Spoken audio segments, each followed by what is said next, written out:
తెలుగు రాష్ట్రాల్లో 450కి పైగా రోబోటిక్ సర్జరీలు సక్సెస్ఫుల్ గా చేసిన ఘనత మణిపాల్ హాస్పిటల్దే.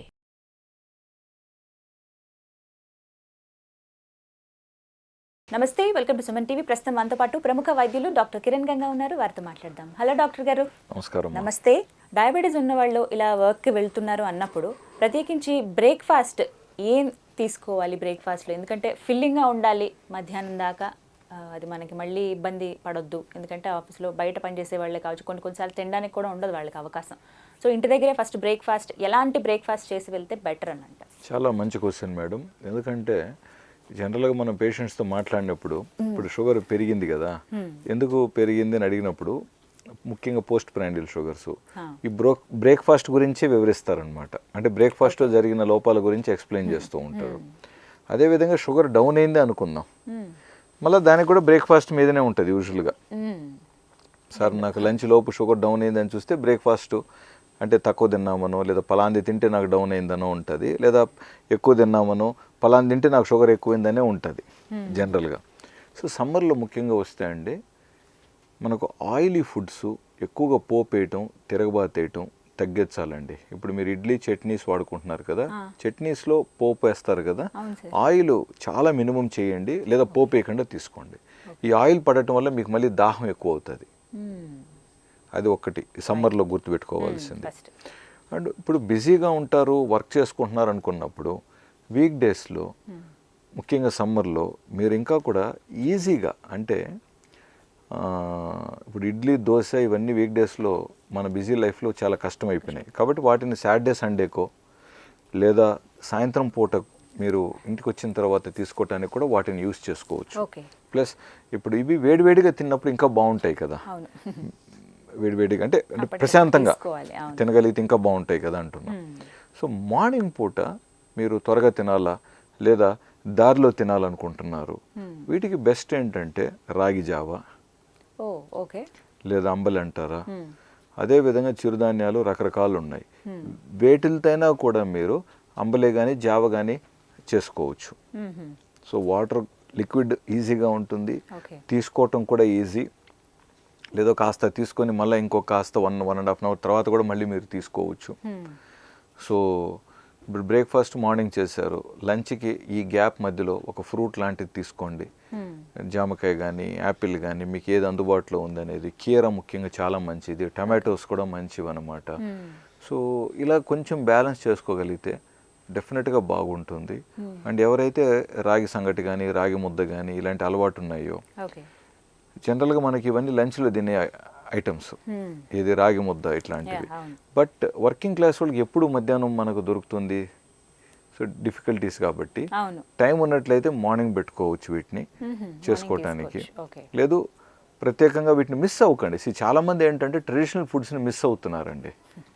ఈరోజు మీరు హైదరాబాద్లో చూస్తే రాగి ముద్దకు ఒక పెద్ద పెద్ద ప్రత్యేకమైన హోటల్స్ ఈరోజు. అది ఇంట్లో సరదాగా చేసుకోవాల్సిందా అని అది ఒక స్పెషల్ ఐటమ్ అండ్ మంచిది, అది మంచిదండి. బట్ హోటల్స్లో ఏమవుతుంది, దాంట్లో ఎక్కువగా ఆయిల్ పడిపోతుంది. మళ్ళీ మీకు రాగి ముద్దలో కూడా మళ్ళీ నెయ్యి ఎక్కువ కలపటం, ఆయిల్ ఎక్కువ కలపటం జరుగుతుంది. రాగి ముద్దలో మనకి ఎప్పుడు కూడా ఇంట్లో చేసినప్పుడు దాంట్లో ఆయిల్ ఎక్కడిదే, డ్రై అంటే జస్ట్ వాటర్ అండ్ అదర్ కంటెంట్సే కానీ అంతే అంతే. ఏదో పచ్చడి లేదా చట్నీతో తినేటప్పుడు ఒక ఫ్యూ డ్రాప్స్ ఆఫ్ గీ వేసుకుంటారు, కొంచెం కమ్మగా ఉంటుందని చెప్పి.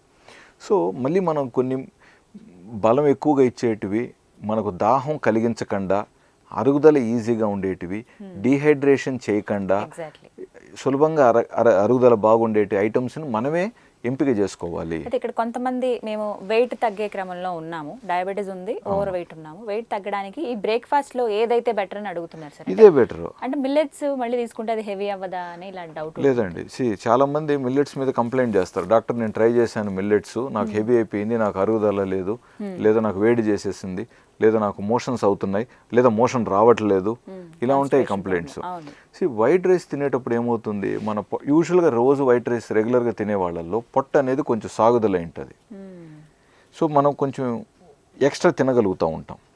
సో ఇప్పుడు వీరు సడన్గా చిరుధాన్యాలకు మారినప్పుడు కానీ ఆ క్వాంటిటీ వెళ్ళిపోతుంది తెలియకుండానే. బట్ అక్కడ మనం అన్ని ముద్దలు అంత ఫుడ్ వెళ్ళనివ్వకూడదు, అవసరం లేదు. ఎస్. కట్ చేయండి కొంచెం. మీకు ఇంకా ఆకలి ఉంది తినాలనుకుంటే ఇంకోటి ఏదైనా సలాడ్ తినండి. ఓకే. కొద్ది రోజులు ఇలా చేసి ఆ పొట్ట సైజు సాగుందాన్ని మనం స్లోగా కొంచెం నార్మల్గా తీసుకురావాలి. ఇప్పుడు ఒక రకంగా మనం బ్యారెటిక్ సర్జరీ చేస్తే పొట్ట సైజు తగ్గటం కూడా అదే పద్ధతే కదా. కుట్టేస్తారు కదా సార్.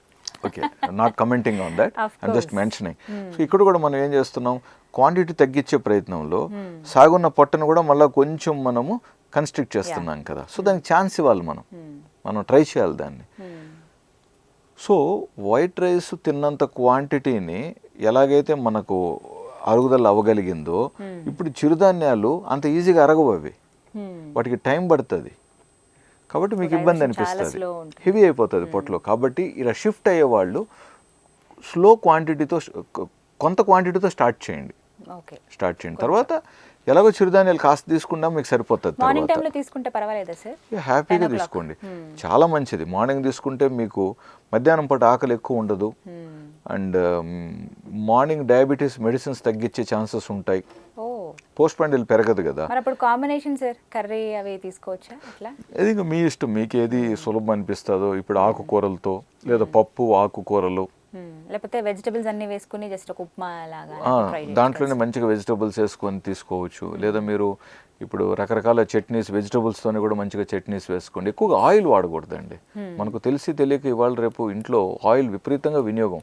సో మార్నింగ్ నుంచి ఆయిల్ పడిందంటే ఒకలాంటి డిస్టర్బెన్సెస్ అనమాట. సో మీరు వితౌట్ ఆయిల్ ట్రై చేయండి, అట్లీస్ట్ ఫర్ బ్రేక్ఫాస్ట్. వారంలో 5 రోజులు తేలిగ్గా అనిపిస్తుంది. ముఖ్యంగా ఆల్రెడీ అసిడిటీ ప్రాబ్లంతో ఉన్నవాళ్ళు they can experience it, they will enjoy it. So only ఫ్రూట్సే తీసుకుందాం అనుకుంటున్నా బ్రేక్ఫాస్ట్లో అన్న వాళ్ళకి ఏ ఫ్రూట్స్ సజెస్ట్ చేస్తారు సార్, డయాబెటీస్ ఉన్న వాళ్ళకి? చాలా తక్కువ మంది అలా కోరుకుంటారు, ముఖ్యంగా బరువు తగ్గాలనుకుంటున్న వాళ్ళు అండ్ కొంచెం యంగ్స్టర్స్, వీళ్ళు సజెస్ట్ చేస్తారు. బట్ ఎల్డర్స్లో ఉన్నారండి చాలా పట్టుదలగా, పద్ధతిగా అలాగా ఎంజాయ్ చేసే వాళ్ళు ఉన్నారండి. సో ఫ్రూట్స్ మనకు లో గ్లైసెమిక్ ఫ్రూట్స్ ఏదన్నా తీసుకోవచ్చు.